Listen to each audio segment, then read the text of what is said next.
show is produced in conjunction with Blazing Caribou Studios. You can check out this and other cool podcasts in the Blazing Caribou family by heading over to blazingcariboustudios.com. If you like the show, consider becoming a Patreon and donating because BCS is funded solely by listeners like you. Special thanks to Alpha Geek Media and Diamond Club for their continued support. And as always, thank you for listening. In another sea, I don't want this anyway.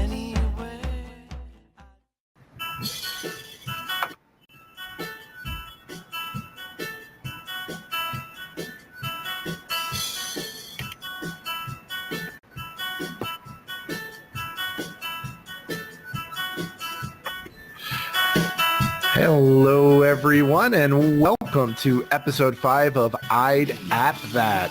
Each week on the show, we will discuss a few app-related news stories and review apps available on iOS and or Android devices. I'm Sean Burns. I'm filling in for Shane Maddox, who's on assignment, and joining me today are my co-host, Peter Fisher. Hello, Peter. Hello, Peter. No, I mean, hello, Sean. How's it going? Good. Good. And the newest co-host to I'd App That, a warm welcome to Miss Stacy Baldwin. Hi, Stacy. Hello. How's everybody doing? Good. How are you tonight? Good. Enjoying the hot, muggy weather here in New Jersey. Oh, lovely. Well, you're just one state away from me. I'm in Pennsylvania, and it's hot enough to melt here right now, so I get it. Yeah. And joining us in this episode is our guest cartoonist and illustrator, Phil Rood. Hi, Phil. How are you tonight? I'm good, Sean, and I don't want to hear about anybody being too hot and muggy because I am in Florida where we are all dying. It's horrible. You win. Yeah. Florida always wins in the hot and muggy department. Yeah, I wish that was the only department we won in. Well, Phil, you're joining us here as a cartoonist and illustrator, but also as one of the hosts of an upcoming show here on Blazing Caribou Studios. Why don't you, in just a few sentences, tell folks what Sketching Comedy is all about? Sketching Comedy is a show coming up with myself, Kerry Sims, and Fletcher Bumpus. It's an improv comedy show where Fletcher and Kerry are going to be playing improv games, and as they go, I'm going to be sketching my interpretation of what they're doing and just kind of seeing where we all land at the end of it all. It's coming up here in the next few weeks. We should be starting to put some episodes down and get them rolling. Awesome. Well, I know everybody's looking forward to it. It sounds like a really, really fun time and a very interesting concept to do improv comedy and art as part of a podcast. So it's going to be a lot of fun to see what you guys do with that. It feels a little experimental, so I think we're all kind of waiting to see how it rolls out, too. We're looking forward to it. It's how all great things start, right? Yep. Yeah. A little bit of high concept here at Blazing Caribou Studios. All right, well, let's go ahead. Thank you, Phil, for being here, and let's jump right in with the news. And now, here is the news. All right, the big news for the week is that Microsoft is reportedly working on a Slack competitor. This is coming to us from The Verge, and Microsoft is taking Slack head on and reportedly doing it under the Skype umbrella. Slack is a team chat program. We use it here at the network. We really like it. So it's interesting that Microsoft is going to try to develop a new Slack competitor. They're developing their new messaging software, and it closely mirrors Slack's functionality, and it's going to be done under that Skype umbrella, and it's being called Skype Teams. Leveraging Skype's core feature set, it's going to cater to the same large teams, and Microsoft has already released the Slack competitor in its overhauled SharePoint app, which launched this past spring. And, I've had my issues with Skype when it comes to podcasting, hence why we're over here on Fire Talk now. I don't know how I feel about Microsoft replacing Slack. Peter, you have any thoughts on this? Is this something you're looking forward to, or does this scare you as much as it scares me? It's just basic Microsoft the way they do things. That, ooh, Netscape Navigator, that's a nice thing. Oh, we got Internet Explorer. Oh, the iPods, right? We've got the Zoom. Never mind. Yeah. Yeah, they're not exactly known for being innovators, so I doubt that there's going to be anything in their replacement that Slack doesn't either already do or has a better version of. Microsoft is very good at functionality as far as like their operating systems and their business outlets, but as far as like creating, I don't know what they could add to a Slack like app that would improve on what it already is. That would make me want to switch. Except for the Skype part. Yeah, there's the one-on-one calls that Slack has, and Slack does allow for team actual calls like Skype or like Hangouts in their paid version. So I think that's probably where Skype is going to kind of differentiate itself, is through that kind of conference calling. But do we do that, though, when we've already got Skype? I mean, they're basically saying we can better Slack by being what we already are. Well, I can definitely tell you, so I work for Groupon, but I work from home. So for a work from home team, Slack is amazing. We do often we don't use Skype, we use Google Hangouts a lot, and Fuse. We use an app called Fuse a lot. So it's for video conferencing. If that was integrated, that actually, I mean, that is a feature that we would definitely use. Whether or not it's as clunky as Skype currently is would be the factor, because we don't use Skype, and we don't use Skype for a reason. So I don't know if they integrated it smooth enough into the actual app, it might be a little bit better. I don't know. We'll see. Yeah, it definitely, I mean, it could have potential, but I know from my standpoint, I got to think that unless somebody comes to me and says, man, you have to check this out, it is so much better than Slack. I'm of the mindset of, if it ain't broke, don't fix it. And right now, Slack is not broke. Slack is working 100% for what we needed to do here at the studio. So I don't really see much advantage. Phil, what's your experience with Skype? Is Skype a name you trust or distrust just from hearing it? I feel like Skype was the thing everybody used when they were the only video chat in town. And now that there are Google Hangouts, now that we used Blab for a hot minute while they were up. Yeah. There's Fire Talk. There's a million other ways. There's FaceTime on your iPhone. There's a million ways to video chat with somebody that you don't need Skype. And I kind of wonder about Skype, a Skype integrated messaging service. Is that going to drop your text half the time and just kind of get all robot-y in text form somehow? I kind of feel like this is almost like a marketing thing. Like Microsoft may appeal to a different kind of market. Like there's a lot of people who don't use Slack because they haven't heard of Slack, and I only use Slack because of a couple groups that I am involved with, have brought me into Slack. My kids use Kik. There's these different messaging services that sort of appeal to different clicks. And I kind of wonder if Microsoft will just take this, and this will be like the Facebook of messaging service. So this will be the one your parents are on, or that your grandparents get involved with. Yeah, it becomes more widespread with just a different demographic, maybe. Yeah. But I don't see it replacing anything. I don't see the people who are using Slack, myself included, love it, and I don't see people just picking up and going, well, this is something new, so F Slack, we're going over here now. I just think it may just appeal to different people.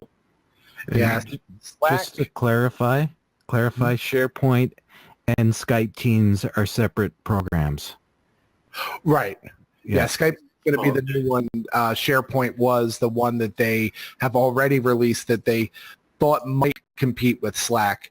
It's interesting that they have here in the story that Slack currently has a $3.8 billion valuation.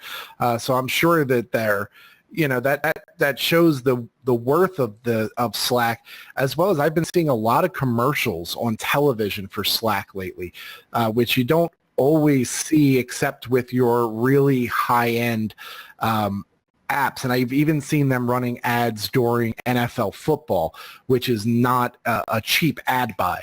So they're definitely flushed with money and doing quite well over at Slack. So yeah, it's going to be interesting to see what happens, because that's the wonderful thing about this, is that it could turn on a dime and all of a sudden some new competitor swoops in and has all the more shinier bells and whistles, and all of a sudden everybody's using that. So but definitely for right now, I think Slack is the way to go, at least for us anyway. So all right, so let's go ahead and we'll hear an ad, and then we're going to talk to Phil about some cartooning and illustrating and art apps. So we'll be right back after this ad from the Jukebox.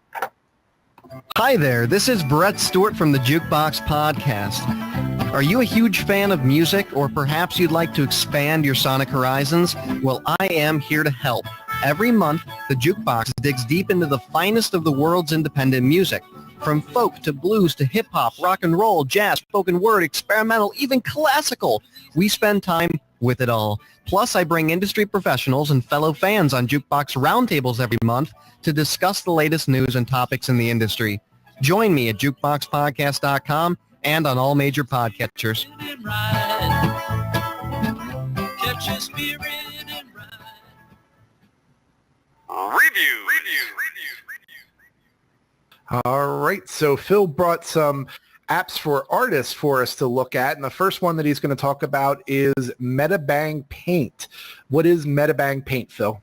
Metabang Paint is, I'm going to compare it to Photoshop. This is like an app version of Photoshop in that it has a pretty robust toolbox. It has a lot of buttons on it.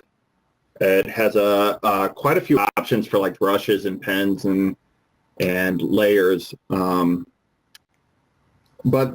that can also kind of be a drawback too. If you're not familiar with Photoshop, I can see someone getting into this app and just being really overwhelmed by almost, I don't know how much you guys use Photoshop, but like, when you first opened it up, and there's so much crap on there that you'll never ever touch and never ever use, but you don't know that. There's just too many options, and you're almost paralyzed by it. And if you do know Photoshop, coming into Metabang Paint, it's got all the bells and whistles on it, but they're in different places, so it takes you a little bit of stumbling around. It's not necessarily the best interface, because it is putting a lot of toolbars and such on a small screen, on an iPad screen. So you got to kind of figure out how to open and close those. So there's a lot of that going on. But that said, it works pretty well. I use it mostly, and my disclaimer for all of these is that I still draw on paper. I don't do a lot of digital work, but I use these for like digital sketching, sketching ideas out, layouts, and I do a lot of coloring on them in the last year. So would you prefer this for more of like photo editing or more of creating original artwork? I would say this particular app is more for creating artwork. There are a couple others that are for photo editing. Leonardo is one, and Filter Storm New is another. They're both pay apps, but they're good photo editing apps. Metabang Paint is more of a sketch pad. My comparison to Photoshop is just in that it has a lot of functionality. It has a lot of features to it. And I think it's a little bit more aimed towards like cartoonists, because you can set up like having the different panels on the thing, so you can have like Spider-Man here and then Gwen Stacy, and I think a lot of that is coming out of Manga Studios success in the last few years, because that is basically Photoshop that is aimed specifically at comic creators. It's got panel layouts. It's got all the tools that you would use to make a comic page is built into that. And I think Metabang is trying to do the same thing in app form, and they're doing a good job. I just think this is a little bit clunky. I can see it getting streamlined and getting a little better interface in the future, and being something I've seen people on all of these apps. I've seen people do way better digital work than I do. So there are people who I've seen really take to it and can really crank out some really good artwork. But for me, it's a little bit clunky. It's good for coloring, but I haven't used it much past that. And you can get some high resolution output on that. Not some other apps have some trouble with that, getting a print resolution that you can really work with after that. Do you see this replacing Photoshop for some artists? Or? Maybe for some artists. I think we're kind of in that time right now where apps are getting better, tablets are getting more powerful. I think there are a lot of people who are starting to realize they don't need the Creative Cloud. They don't need that subscription to get done what they need to get done. If you're working in a studio, if you're working freelance for people and they're working with Photoshop, it's still an industry standard. You're still going to need it for certain work. But if you're strictly creating on your own, yeah, you can use any of this stuff. I've used for coloring in the last 6 months. I don't think I've used Photoshop near as much as I've used this, and another one I'm going to talk about today is Procreate.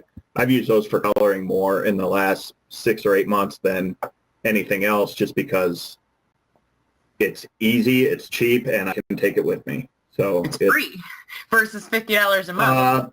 This one is free.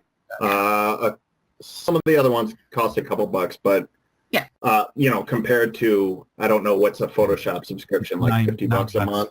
No, $9, or if like, you get yeah, the photographer's bundle. Okay. Yeah. All right. Now, with Metabang, if there's one feature that you wish they had in there that they don't currently, what would you say that is? What's the one piece that seems to be missing? I feel like some of their brush library is a little thin. I think they have some good painting brushes, but for me, I want to do line work, and I want something that mimics a couple different actual ink brushes better and give me a little bit different line than I've been able to find in there. So yeah, I would say that some of that is lacking a little bit.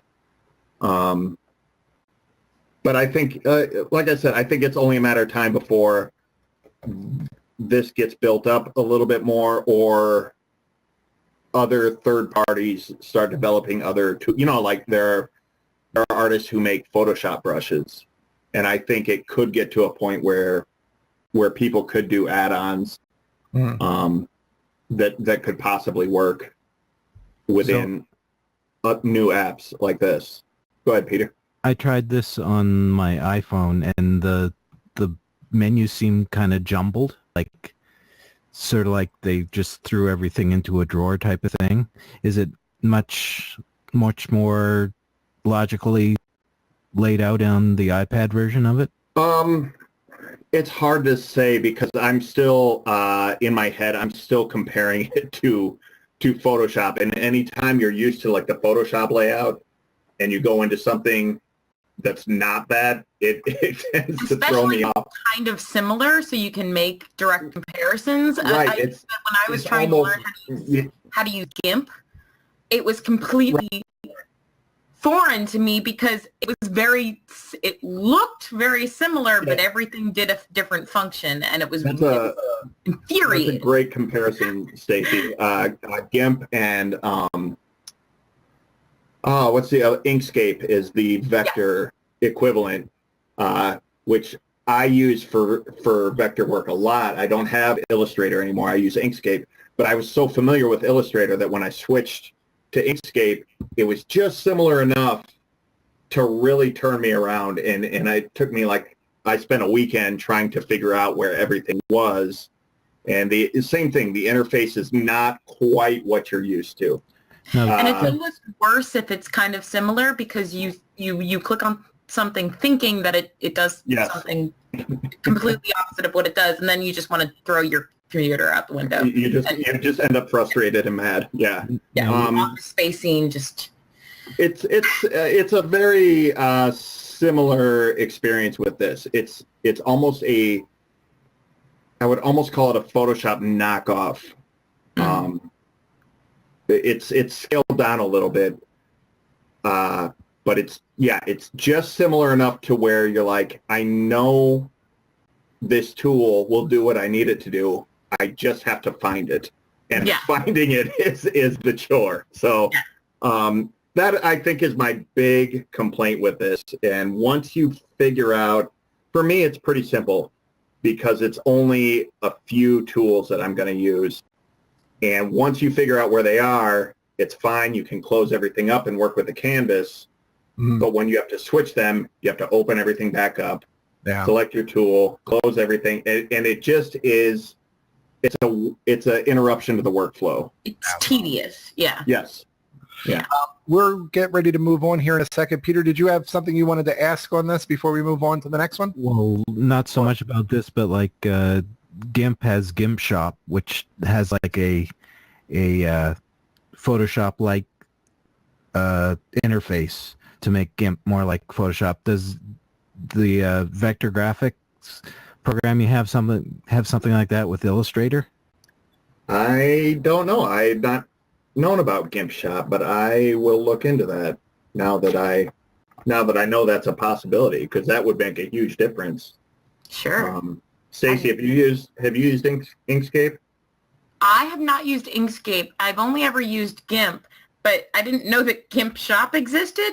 That's a cool little tidbit. I had no idea, so I'm probably going to download. I am writing that down. Yes. It's still GIMP. It's just like a over. Is it an add-on? It's an add-on, yeah. Okay. Neat. Thanks, Peter. Well, if folks want to check out MetaBang, they can look it up in their app store or go to metabangpaint.com. Next up, we're going to talk about Sketchbook Express. And Phil, why don't you tell us a little bit about Sketchbook Express? I think of these three, Sketchbook Express is probably the most intuitive. It's the most plug in and go of it. It's got a real simple toolbar. It's got a real simple tutorial it walks you through right at the beginning, so you can figure out their shortcuts of how to open up and adjust the brushes with touching the screen and things like that. So it's a real simple use, and it's a scaled down version of Sketchbook Pro, which is a desktop app, and that's the one I am most likely going to be using in sketching comedy. It's a real simple drawing app. It's got a simple toolbar across the top. Everything is right there. You hit your pencil. You can select a pencil, a pen, a brush, your eraser. You can adjust the width, the opacity on all of them. You can adjust the color, and you can do it all really simply. It's Autodesk makes the software, and I think they do a great job of giving you simplicity and a lot of cool features. They have a symmetry button where you can click it, and this is on the app and as well as on the full version, and then draw on half of the screen and it mirrors it on the other half. So if you're wanting to draw like a house or something perfectly symmetrical, you only have to draw half of it. I've used it for laying out some sketches where I wanted different things, but I wanted them to mirror each other. So you can just do the forms and just do it once, and it'll line it up perfectly. and then you can light box a printout of it or something like that. Rather than having to lasso tool it and select Yeah. it, and reverse it, and all It does that. it all right there. It's really cool. It's really intuitive. It's really easy to use, and it's some of the drawing software I've used the most consistently since I got a tablet, probably 4 or 5 years ago. So out of Photoshop, Manga Studio, Coral Paint, stuff like that, Autodesk's Sketchbook series has been some of the most consistent digital sketching I've done. I just think they make great drawing software that's really easy to use. Now, the description on Sketchbook's website mentions that it's designed for people of all skill levels who love to draw. Would this be something, like, I have no artistic ability whatsoever. Is this something I can sit down and play with and at least enjoy, trying to learn a few things, or is this, really at least a minimal artist level and above? I think you can learn to draw on this just like you can learn to draw on paper. Mm-hmm. The big thing, I would say that going with the version on an iPad is it's more intuitive. My disconnect with drawing on a Wacom tablet on my computer is that I'm looking at my screen and my hand is down out of my, you know what I mean? It's a disconnect. This is what I really liked. I got an iPad just last year. And so this is something I kind of jumped into right away. I was looking for drawing apps. It lets you draw straight on the screen. So it's a lot easier for me. Some people don't have as big a problem with it. But if you wanted to give an app a shot for just learning how to do things and kick around, no matter what your skill level, it's a free app. I think it's super easy to use. And I would totally recommend giving that a shot. Cool. All right. Anybody have anything else on Sketchbook before we move on to the last app for Phil? Nope. All right. So if you want to check out Sketchbook Express, again, you can go to your Play Store, your App Store, or go to www.sketchbook.com/mobile. And I would imagine at sketchbook.com, you're going to be able to find the desktop apps as well. So they have a couple different mobile apps, a couple different versions. There is a paid version of Sketchbook with more features, more tools. But I think this is a good place to start is Express. Cool. All right, the last one that you wanted to talk about was Procreate. So let us know, what is Procreate? Procreate is something I heard about for the first time last year on Hammond Chamberlain's Beyond the Playlist. I was on the Artist Roundtable with an artist named Nick Gregory. He's amazing. Go find him. And he had done all of his work for the Roundtable in this app called Procreate. It's a $6 app, I believe, in the App Store. It's really surprisingly easy to use, and it gives you a really surprising array of brushes, textures. There's a lot of elbow room to do what you want to do in this. Nick had done paintings that look like paintings on canvas. I mean, they have all these different brushes, all these different textures, all this opacity.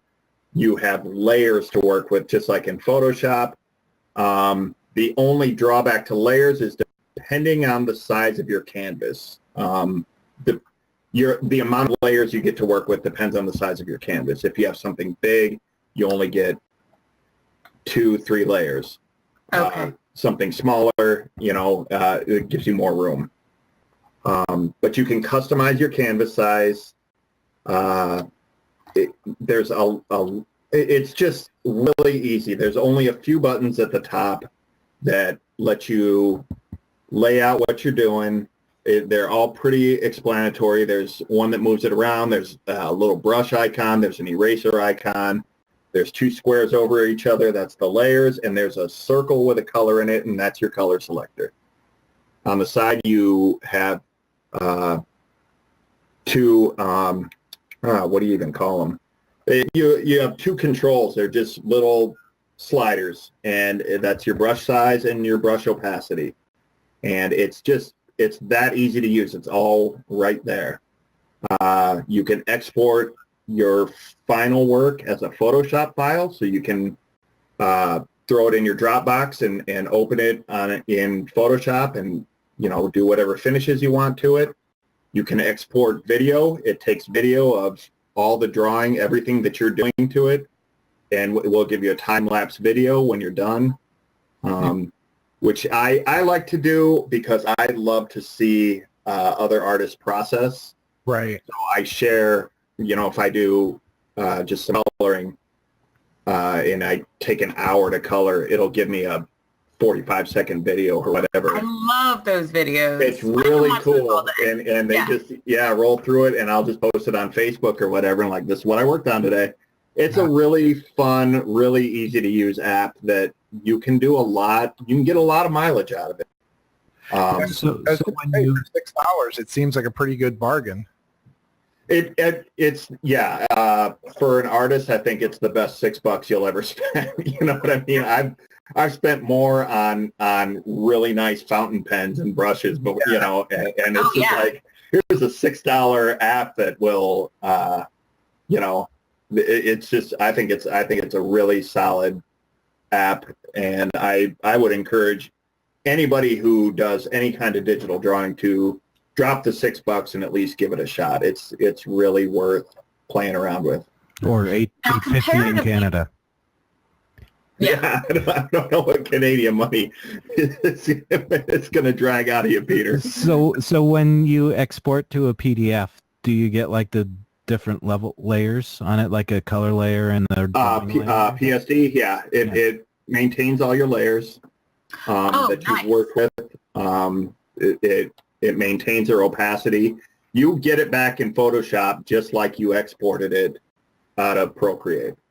Okay. So it's really nice for that because it does export at a lower resolution.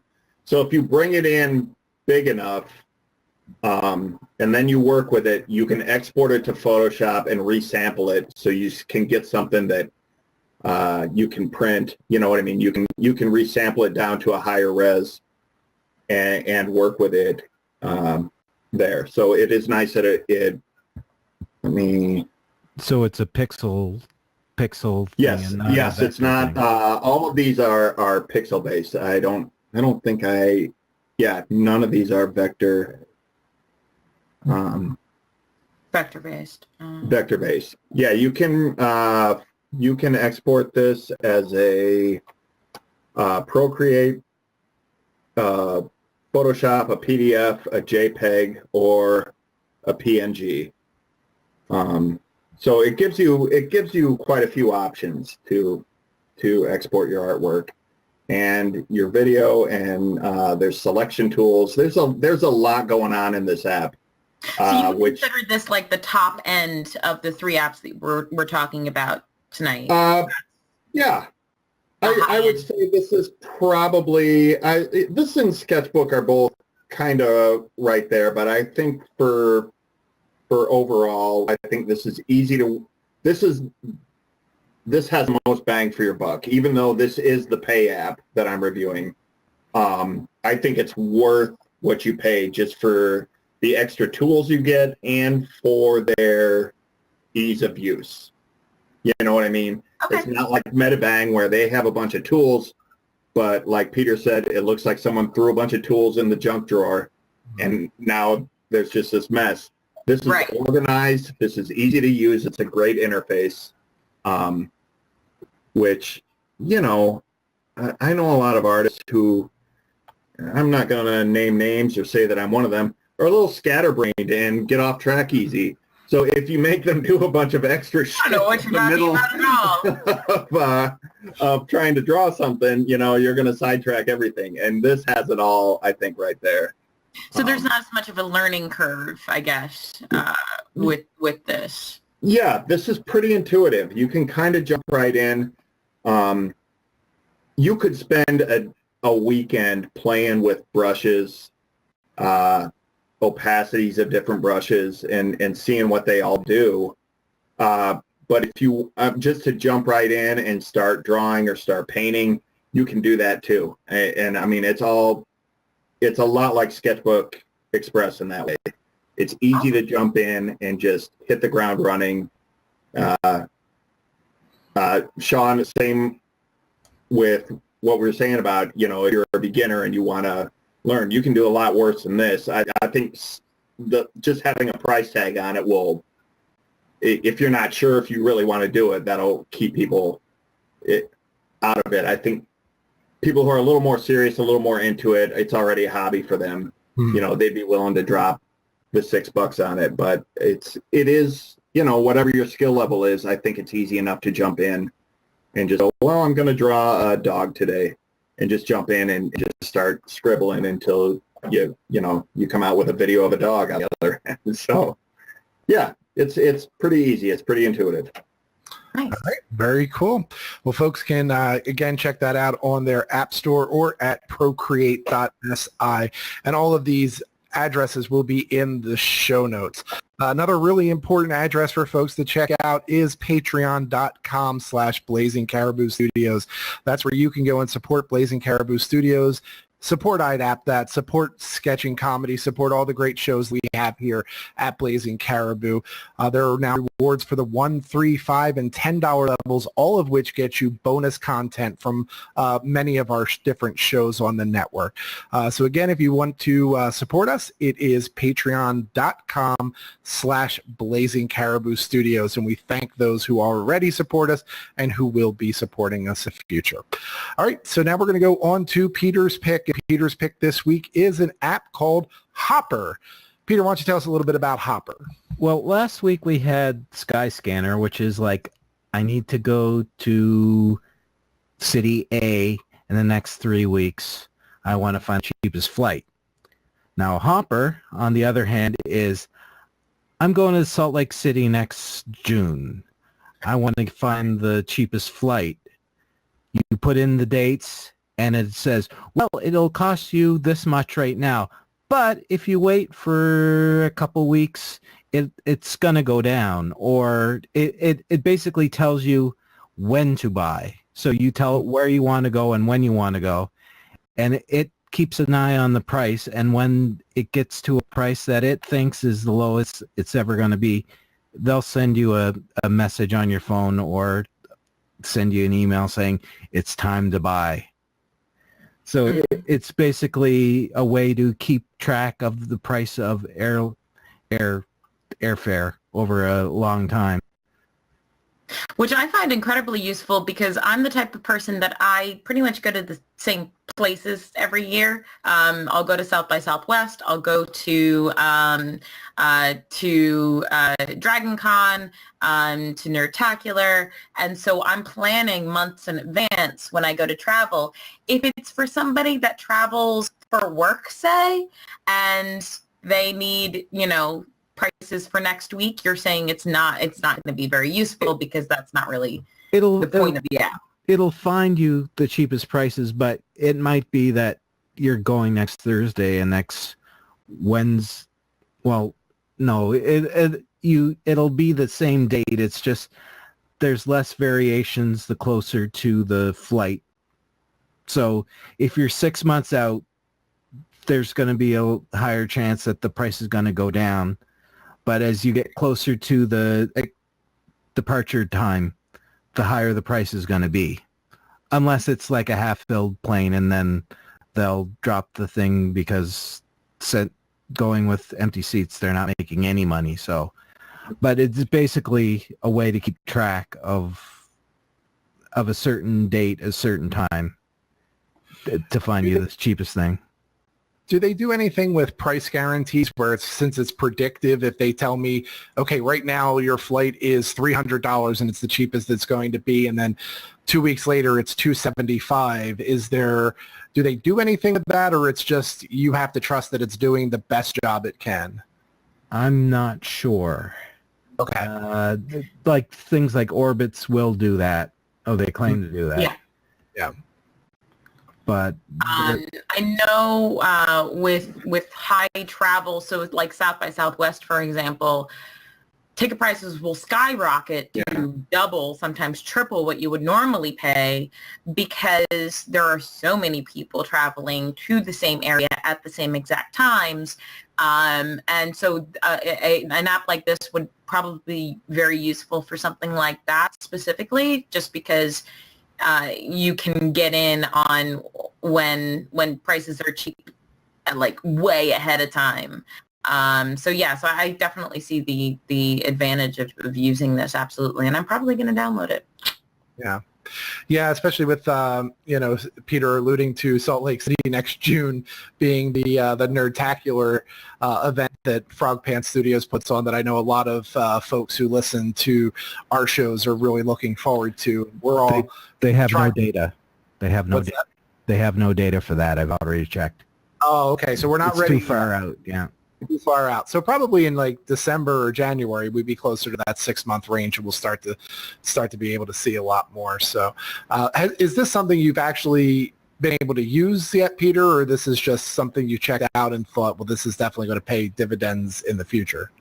I heard it on some show, or it could have been like through Johnny Jett, who's a travel guy that's on Leo Laporte's radio show a lot.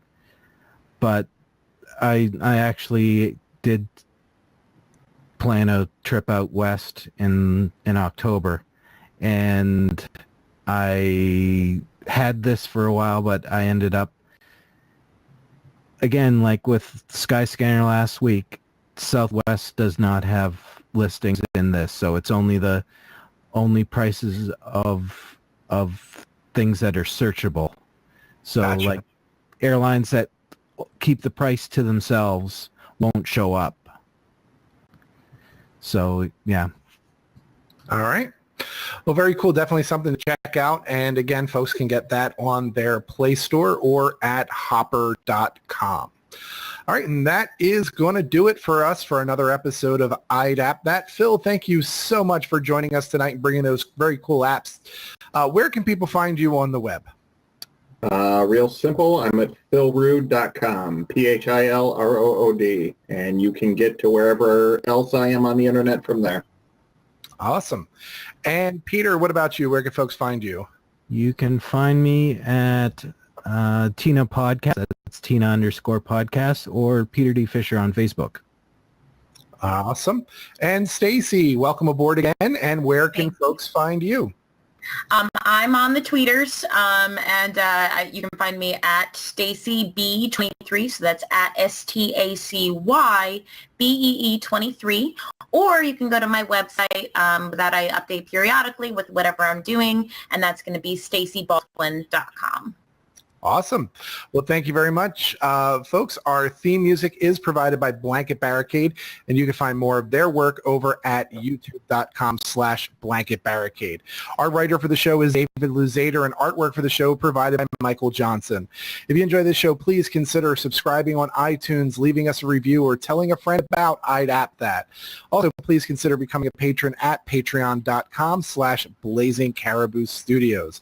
You can follow us on Twitter at I'd App That Show, and on Facebook at facebook.com/I'd App That. If you have any comments or feedback or apps you want us to check out, email us at i'dappthatshow@gmail.com. I'm Sean, and you can follow me on Twitter at sburnspa. And until our next episode, keep on apping and let us know, would you app that?